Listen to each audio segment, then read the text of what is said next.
بسم اللہ الرحمن الرحیم والصلاة والسلام علی رسول اللہ الامین وعلی آلہ وصحبہ اجمعین اما بعد فاعوذ باللہ من الشیطان الرجیم وقالوا اتخذ اللہ ولدا سبحانہ بل له ما فی السماوات والارض کل له قانتون۔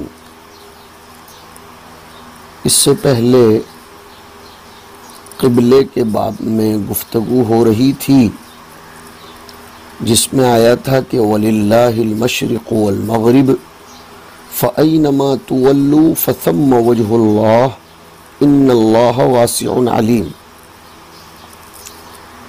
اس میں ہم نے یہ پڑھا تھا کہ کعبے کی طرف رخ کر کے نماز پڑھنے کا جو حکم ہے، اس میں مصلحت یہی ہے کہ تفریق کلمہ نہ ہو اور شریعت کے تمام امور منظم طور پر انجام پائیں، ورنہ اگر فَأَيْنَمَا تُوَلُّوا فَثَمَّ وَجْهُ اللَّهِ والی آیت سے ہر شخص اپنی طبیعت کے مطابق جس طرف چاہے نماز پڑھ لیا کرے تو یہ مطلق العنانی ہو جائے گی اور اس سے منظم کام، اجتماعی امر انجام کو نہیں پہنچ سکتا۔ فثم وجہ اللہ، اسی طرح یداہ مبسوطتان، الرحمن علی العرش استوى والسماوات مطویات بیمینہ، یہ سب جو آیا ہے، یعنی کسی جگہ فرمایا گیا کہ جدھر تم منہ کرو خدا کا رخ ادھر ہی ہے، اللہ کے لیے وجہ آیا۔ کہیں فرمایا کہ خدا پاک کے دونوں ہاتھ کشادہ ہیں، کہیں فرمایا کہ خدا عرش پر مستوی ہے، کہیں فرمایا آسمان خدا کے ہاتھ میں لپٹے ہوئے ہوں گے۔ تو اس پر بعض جاہلوں کو یہ شبہ ہوگا کہ خدا کے بھی ہماری طرح منہ، ہاتھ اور پیر ہیں، لیکن علم کلام کے دلائل سے معلوم ہوگا کہ اللہ جوارح، مکان و زمان، حیز وغیرہ سے پاک ہے، اس کے لیے ان چیزوں کا ثابت ہونا حقیقتاً ممکن نہیں ہے۔ ہاں، مجازاً کوئی دوسرا معنی مراد لیے جائیں تو ممکن ہے، چنانچہ علماء نے ان آیات کے معانی کما یلیق بشأنہ ہی فرمائے ہیں کہ خدا کی شان کے لائق، اور سلف کا طرز ایسی چیزوں میں سکوت کا ہی ہے۔ علم کلام سے معلوم ہوگا کہ اللہ کے لیے کس صفت کا ثابت ہونا ضروری ہے اور کن کن باتوں سے اس کا پاک ہونا ضروری ہے۔ اس اعتبار سے علم کلام بھی ہمارے طلبہ عزیز کو جاننا اور سیکھنا، صفات باری تعالی وغیرہ اور متشابہات کو سمجھنے کے لیے کسی قدر ضروری ہے، البتہ اسی میں منہمک ہو جانا یہ ذرا گڑبڑ ہو جاتا ہے، اعتدال سے کام لینا چاہیے۔ ابھی ہم نے جو آیت کریمہ پڑھی وَقَالُوا اتَّخَذَ اللَّهُ وَلَدًا سُبْحَانَهُ، یہ نصارہ کی شرارت ہے۔ نصارہ محبوبیت اور اقربیت کے معنی میں اتنے مست ہو گئے کہ وہ اپنے آپ کو ابناء اللہ اور احباء اللہ حقیقی معنی میں لینے لگے، اور قرآن کریم نے پھر اس کا رد بھی کیا۔ اور بنیادی بات یہ تھی کہ انہوں نے حضرت عیسیٰ علیہ السلام کو، چونکہ وہ اللہ کے بڑے پیارے نبی ہیں، تمام انبیاء پیارے ہیں، لیکن چونکہ حضرت عیسیٰ علیہ السلام کی پیدائش ایک انوکھے انداز میں بغیر باپ کے ہوئی، تو انہوں نے حضرت عیسیٰ علیہ السلام کو ابن اللہ قرار دیا۔ پھر وہ لوگ 3 فرقوں میں تقسیم ہو گئے تھے، 3 مل کر ایک، ایک کا تین وغیرہ، جو اس کے بعد انشاءاللہ آئے گا۔ یہود نے عزیر کو ابن اللہ قرار دیا، وقالت الیہود عزیر ابن اللہ وقالت النصارى المسیح ابن اللہ۔ اب چھلنیوں نے بھی بولنا شروع کیا، یعنی مشرکین مکہ نے، کہ انہوں نے ملائکہ کو بنات اللہ قرار دیا۔ تو اب حق تعالی شانہ اس پر رد فرما رہے ہیں۔ بلکہ میں آپ کو بتاتا چلوں، اللہ کو اس بات پر اتنا غصہ آیا ہے قرآن کریم کا، اگر ہم سرسری مطالعہ ہی صحیح کرتے ہیں تو پتہ چلتا ہے کہ اس سے زیادہ غصہ خدائے پاک کا کہیں بھی ظاہر نہیں ہوا۔ ایک جگہ تو فرمایا تکاد السماوات یتفطرن منہ وتنشق الارض وتخر الجبال ہدا ان دعوا للرحمن ولدا وما ينبغي للرحمن ان يتخذ ولدا۔ کہیں فرمایا کہ قل هو اللہ احد اللہ الصمد لم یلد ولم یولد ولم یکن له کفوا احد۔ کہیں فرمایا کہ ذالک قولہم بافواہہم یضاہئون قول الذین کفروا من قبل قاتلہم اللہ انا یؤفکون۔ اس طرح کی غصے بھری آیتیں اس عقیدے پر اللہ رب العزت نے نازل فرمائیں۔ اصل میں اس میں بہت سی خرابیاں ہیں۔ خدا تعالیٰ کے لیے اتخاذ ولد کا عقیدہ اختیار کرنے میں بہت سی خرابیاں ہیں۔ نمبر ایک تو یہ کہ والد و ولد میں مماثلت اور مشابہت اور ہم جنس ہونا ضروری ہے۔ اب اللہ پاک کے لیے ولد قرار دیا جائے تو یہ سب خرابیاں ماننا لازم آئیں گی۔ لیس کمثلہ شیء وہو السمیع البصیر۔ دوسری بات یہ بھی ہے کہ ولد ماننے میں احتیاج الی الوالد ہے، اور اللہ صمد ہے، بے نیاز ہے۔ تیسری بات یہ کہ ولادت کے لیے تغیر و تبدل، تجزی و انقسام لازم ہے، اور یہ تغیر و تبدل ہو، تجزی و انقسام ہو، یہ ممکنات اور حوادث کا خاصہ ہے، اور اللہ نہ ممکنات میں سے ہے نہ حوادث میں سے ہے، بلکہ وہ واجب الوجود اور قدیم ذات ہے۔ چوتھی بات یہ ہے کہ ولد مملوک نہیں ہو سکتا۔ دیکھو، ابنیت اور ملکیت یہ کبھی جمع نہیں ہو سکتی، بلکہ آپ نے اصول الشاشی میں ایک روایت پڑھی، من ملک ذا رحم محرم منہ عتق علیہ۔ تو اب جب پوری دنیا اللہ ہی کی ہے، جیسے اس عقیدے کی جہاں جہاں تردید کی گئی وہاں یہ بھی آیا، ان کل من فی السماوات والارض الا آتی الرحمن عبدا، اور یہاں بھی آیا بل لہ ما فی السماوات والارض۔ جب ساری چیزیں مملوک ہی اللہ کی ہیں تو وہ ابن کیسے ہو سکتی ہیں؟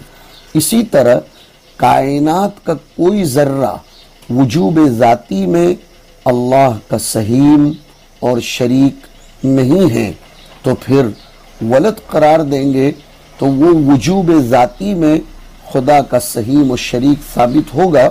یہ بنیادی عقیدے کے منافی ہے۔ اور چھٹی بات یہ ہے کہ اس طرح ولدیت یا ابنیت کا عقیدہ اختیار کرنا یہ مستلزم شرک ہے۔ ان سب باتوں کو حق تعالی شانہ یہاں اپنے انداز میں بیان فرما رہے ہیں۔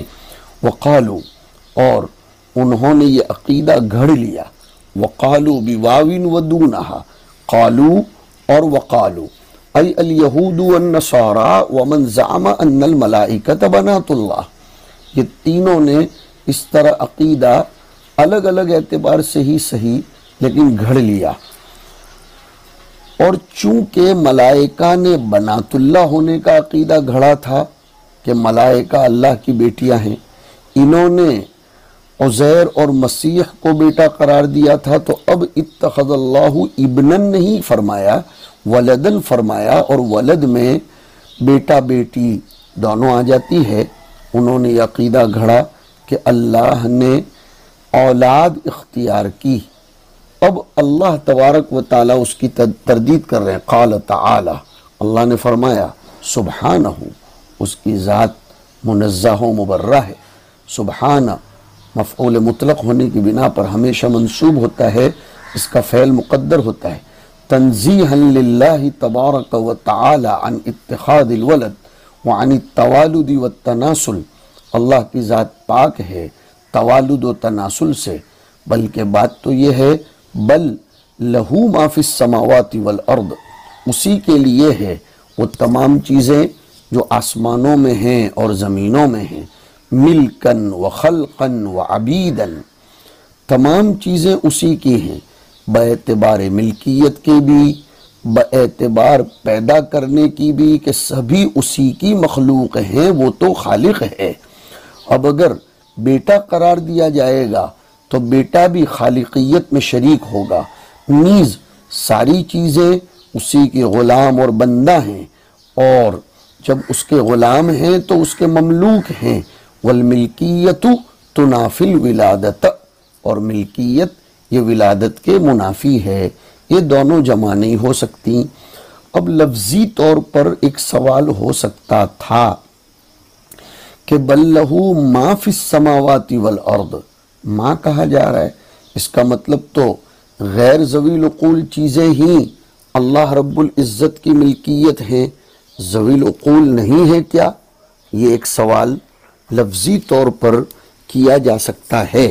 تو اس کا جواب ہمارے مصنف نے دیا کہ چاہے از قبیل ما ہو یا از قبیل من ہو، ساری چیزیں اللہ ہی کی ہیں، جیسے سورہ مریم میں آیا ان کل من فی السماوات والارض الا آتی الرحمن عبدا، تو ما اور من، ذوی العقول اور غیر ذوی العقول، یہ دونوں چیزیں اللہ رب العزت ہی کی ملکیت ہیں، لیکن چونکہ دنیا میں انسانوں کی نظروں کے اعتبار سے غیر ذوی العقول کی کثرت ہے، میں نے یہ لفظ بڑھایا انسانوں کی نظروں کے اعتبار سے، ورنہ اللہ کے یہاں تو غیر ذوی العقول بھی ذوی العقول ہیں، مگر ہماری عقول کی رسائی غیر ذوی العقول تک زیادہ ہے، اس اعتبار سے کہ ہمیں ان کی عقول نظر نہیں آتی۔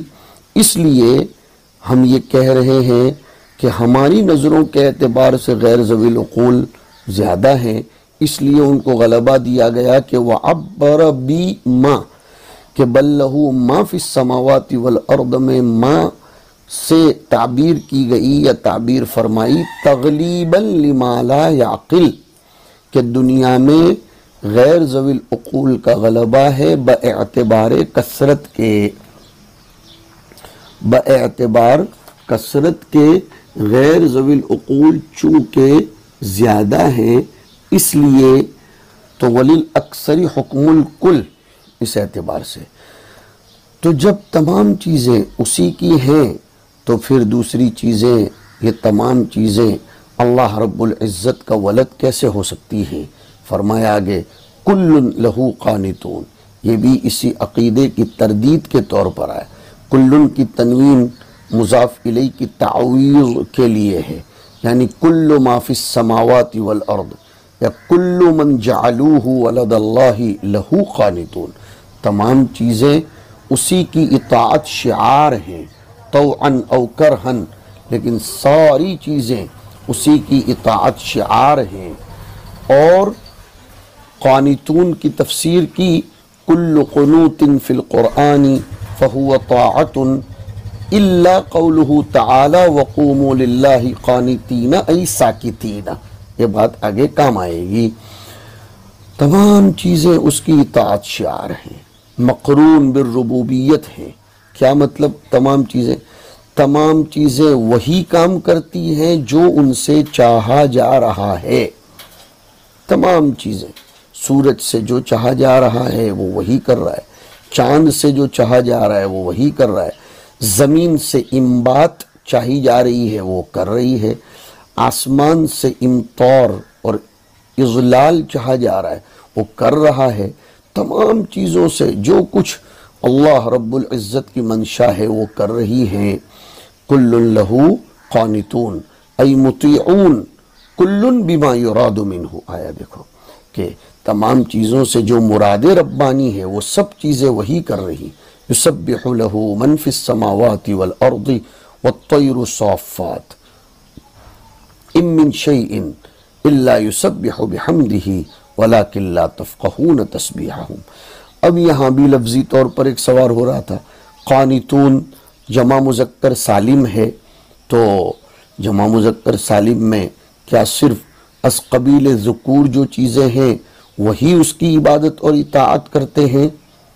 تو اس کو فرمایا وفیہ تغلیب العاقل. جمع مذکر سالم ویسے عقلاء کے لیے ہی آتی ہے، تو پھر سوال ہوگا کیا عقلاء ہی اس کی عبادت و اطاعت کرتے ہیں، غیر ذوی العقول نہیں کرتے؟ تو اس کا جواب دیا نہیں، تمام چیزیں کرتی ہیں، ذوی العقول غیر ذوی العقول سبھی چیزیں اس کی اطاعت کرتی ہیں، لیکن ذوی العقول کی عبادتیں نظر آتی ہیں، ہمیں سمجھ میں آتی ہیں، اس لیے ان کو غلبہ دے کر ذوی العقول کا لفظ یہاں بیان فرمایا گیا کہ کل لہ قانتون. اور آگے پھر اس عقیدے کی تردید کرتے ہوئے ارشاد فرمایا کہ اگر تمہیں حضرت عیسیٰ علیہ السلام کا بغیر باپ کے پیدا ہونا یہ شک میں ڈالتا ہے اور اس لیے تم نے اس کے لیے اللہ کو اس کا باپ قرار دیا، تو بھئی اللہ کی قدرت تو ایسی ہے جس نے آسمانوں اور زمینوں کو بغیر فرمے کے، بغیر کسی نمونے کے، بغیر کسی سیمپل کے پیدا کیا. تو جو اللہ آسمانوں اور زمینوں کو جو اعظم مخلوقات ہیں، جو اکبر المخلوقات ہیں، میں اشرف نہیں کہہ رہا ہوں، اعظم اور اکبر ہیں، لخلق السماوات والارض اکبر من خلق الناس، تو انہیں اللہ نے جب بغیر نمونے کے پیدا فرمایا تو پھر حضرت عیسیٰ علیہ السلام کا بغیر باپ کے پیدا کرنا کون سا مستبعد اور محال ہے؟ اور اس کے لیے تو آپ دیکھو حضرت آدم علیہ السلام کو تو بغیر باپ اور ماں کے پیدا فرمایا. ہاں تو حضرت عیسیٰ علیہ السلام کی کم از کم ماں تو تھی. حق تعالی شانہ نے نمونے پیش فرمائے ہیں. تو اللہ بدیع السماوات والارض، لہذا ولادت عیسیٰ بغیر اب کے امر مستغرب مت سمجھو، وہ بغیر مادے کے موجد ہے، اور ولادت کے لیے مادہ، مدت، اسباب یہ سب دنیاوی اعتبار سے ہے. اللہ کے لیے ان سب چیزوں کی ضرورت نہیں ہے. بدع کہتے ہیں بغیر نمونے کی کسی چیز کو پیدا کرنا، اس لیے فرمایا موجدہما لا علی مثال سبق. اللہ آسمانوں اور زمینوں کو بغیر کسی مثال و فرمے کے پیدا کرتا ہے. بدعت کو بدعت اسی لیے کہتے ہیں کہ اس کا کوئی ثبوت، اس کا کوئی نمونہ اور اس کا فرما نہیں ہوتا، اپنی طرف سے گھڑی ہوئی چیز ہوتی ہے.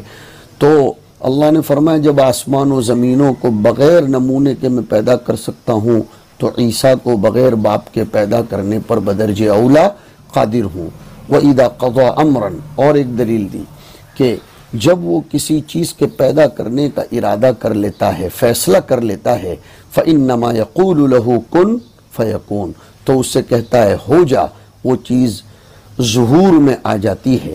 وَإِذَا قَضَى، لفظی طور پر سوال ہو رہا تھا کہ جب فیصلہ کر لیتا ہے تو فیصلہ تو تبھی ہوتا ہے جب وہ چیز ظاہر ہو جائے، اس لیے کہا قضا بمعنی اراد امرن، جب وہ کسی چیز کے پیدا کرنے کا ارادہ کرتا ہے.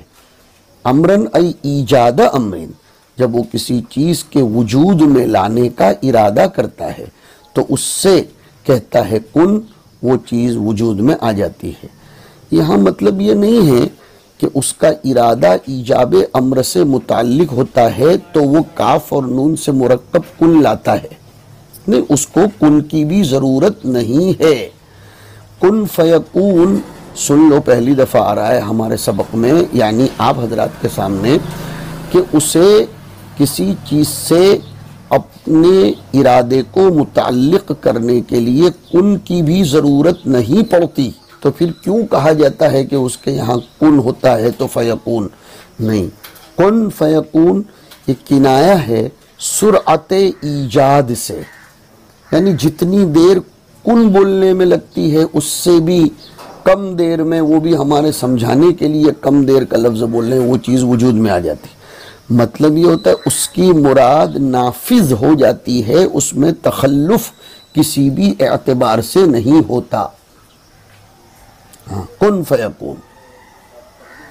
اب سوال یہ پیدا ہوتا ہے کہ یہ کن کا امر کس سے کیا جاتا ہے؟ اگر وہ چیز موجود ہے تو پھر اس کو کن کہنے کی کیا ضرورت، اور اگر وہ چیز معدوم ہے تو پھر معدوم کو تو امر کیا نہیں جاتا. سن لو، یہ امر کن تکلیفی نہیں ہے، تسخیری اور تکوینی ہے، جس سے معدوم کو موجود کیا جاتا ہے. وہ معدوم اللہ کے خزانے علم میں تو پہلے ہی سے موجود ہوتا ہے. اب کن کے ذریعے وہ معدوم وجود علمی سے نکل کر وجود خارجی میں یعنی ظہور میں آتا ہے. جیسے ہاتھوں پیروں میں حرکت تو پہلے سے موجود ہے، لیکن نفس ناطقہ کے حکم سے وہ حرکت کرتے ہیں، ورنہ حرکت تو پہلے سے ہے. ماتریدیہ اس کو حقیقت پر محمول کرتے ہیں، اور اشاعرہ مجاز و کنایہ عن سرعت الامتثال پر. کن فیکون، فیکون ای فہو یکون، خبر بن جائے گی ہوا فہو یکون، ہوا مبتدا محذوف. وفی قراءۃ بالنصب فیکون جوابا للامر، کن کا جواب. سمجھاتا ہوں، جمہور مرفوع پڑھتے ہیں کہ فإنما یقول له کن فیکون، عطف کرتے ہوئے یقولو پر، یا جملہ مستانفہ ای فہو یکون، اور فیکون منصوب یہ امر کے جواب کے طور پر. لیکن یہ قول ضعیف ہے، اس لیے کہ کن حقیقت میں امر نہیں ہے، اس لیے کہ مخاطب کون ہے وہاں. مطلب تو سرعت تکون ہے، دلالت کرتا ہے کہ وہ خطاب جو تکون کا ہے وہ موجود کی طرف متوجہ نہیں ہے، موجود تو متکون ہے. لہذا یہ اعتراض بھی نہیں ہوگا کہ معدوم پر وہ خطاب متوجہ ہوتا ہے، اس لیے کہ کوئی چیز ایسی نہیں ہے کہ جس کی طرف امر پہلے سے نہ ہو چکا ہو. اس لیے بھی کچھ لوگ کہتے ہیں کہ یہ جواب امر والی توجیہ یہ ضعیف ہے. وصلی اللہ علی النبی الکریم.